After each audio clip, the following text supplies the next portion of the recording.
Hello friends, good morning. और आज जैसे आपने देखा होगा कि ज़्यादा चर्चा मीडिया में और सारे जगह मतलब यूएस और इंडिया का ट्रेड डील के ऊपर हो रहा है। तो उस ट्रेड डील में इंडिया को कितना फ़ायदा होगा, कितना नुकसान होगा, तो आने वाले टाइम में बताएगा।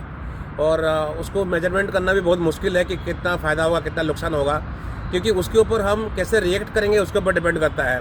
बट एक चीज़ जो हुआ है बेसिकली ये है कि जो बहुत दिन से एक इंडिया और यूएसए के बीच में एक आइस जैसे जम गया था, मतलब कि बिल्कुल एक रिजिडनेस आ गया था कि दोनों कंट्री के बीच में, वो अभी ख़त्म हो गई है फॉर द टाइमिंग। और एक उस चीज़ से हम पार हो गए अभी। तो उसी के वो रिएक्शन करते हुए स्टॉक मार्केट ने एकदम से बहुत ज़्यादा रिएक्ट करके स्टॉक मार्केट ने कल थोड़ा सा करेक्ट किया है। और जैसे कि जो net impact stock market increase का कल हुआ है वो कुछ खास नहीं है, क्योंकि उससे पहले बजट वाले दिन में भी बहुत ज़्यादा गिर गया था। फिर मंडे को थोड़ा सा इंक्रीज हुआ और फिर यूएस ट्रेड डील के चक्कर में फिर थोड़ा सा इंक्रीज हुआ है। तो इसमें हम लोगों को जो मिडिल क्लास फैमिली जो है, जो कि नौकरी पेशा वाले लोग हैं सारे, उनको बहुत ज़्यादा एक्साइटमेंट होने की कोई ज़रूरत नहीं है मेरे ख्याल से। और क्योंकि ये जो हमारा इसका जो एक्चुअल बेनिफिट होगा, क्योंकि उसका नेट रिजल्ट क्या निकलेगा नोबडी नोज। आज की डेट में अगर हम देखेंगे तो यूएसए को जो हम लोग एक्सपोर्ट करते हैं करीब करीब $86 बिलियन एक्सपोर्ट करते हैं। और इंडिया जो यूएसए से इंपोर्ट करता है वो करीब करीब $45 बिलियन एक्सपोर्ट करता है।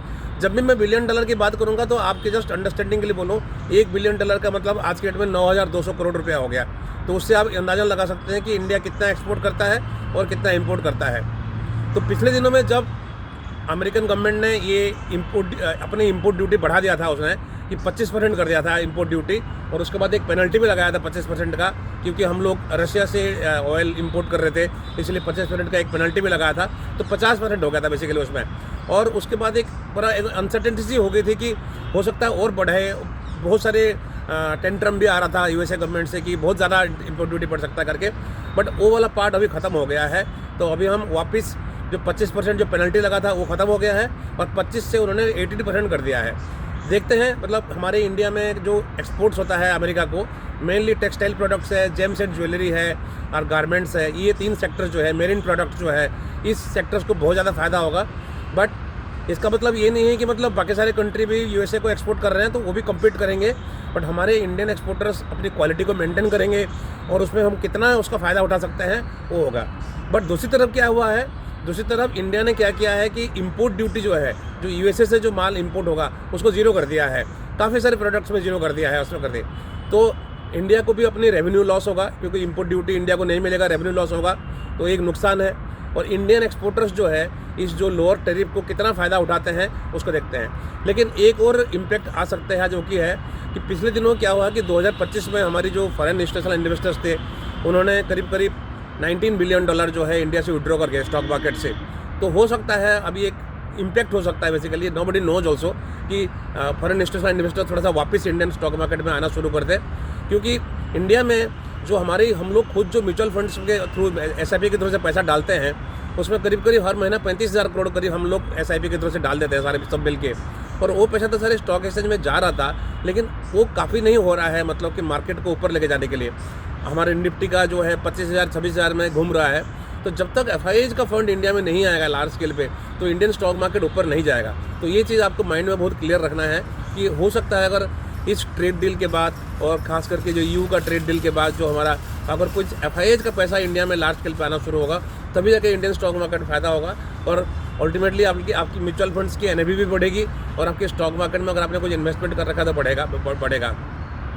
तो कुल मिला के ये जो नी जर्क रिएक्शन है, जो ट्रेड डील के बारे में बहुत ज़्यादा हल्ला गोल हो रहा है, उसमें उसका जो एक्चुअल इम्पैक्ट कितना होगा वो भी इमेजिन करना और कैलकुलेट करना बहुत मुश्किल है।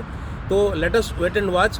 और डेफिनेटली मैं कंक्लूड करूँगा कि ये जो एक बहुत बड़ा जो 2 बड़े चीज़ें अभी रिसेंटली हुई है कि इंडिया और यूके के बीच में एक ट्रेड डील हुई है बहुत बड़ा, और इंडिया और यूएस के बीच में जो एक ब्लॉकेट था, बहुत दिन से जो रुका हुआ था मामला, तो वो एक खुल गया है।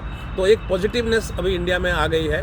तो हो सकता है इससे इंडिया को एक पॉजिटिव फ़ायदा आने वाला होगा। But as a retail investors और as a middle class family और ए सर्विस क्लास में हमको इस सब चीज़ों में बहुत ज़्यादा एक्साइटमेंट नहीं होना चाहिए कि मार्केट अगर बढ़ना शुरू हो गया तो एकदम सारे पैसा वहाँ डाल देना शुरू कर देंगे।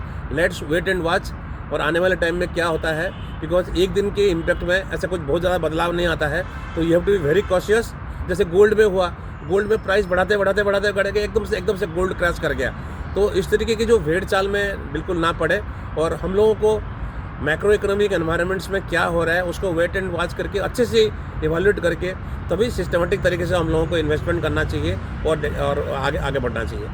तो मैं उम्मीद करता हूँ कि आपको ये जानकारी अच्छी लगी होगी, और भी नए टॉपिक्स में और आपको मैं बताऊँगा।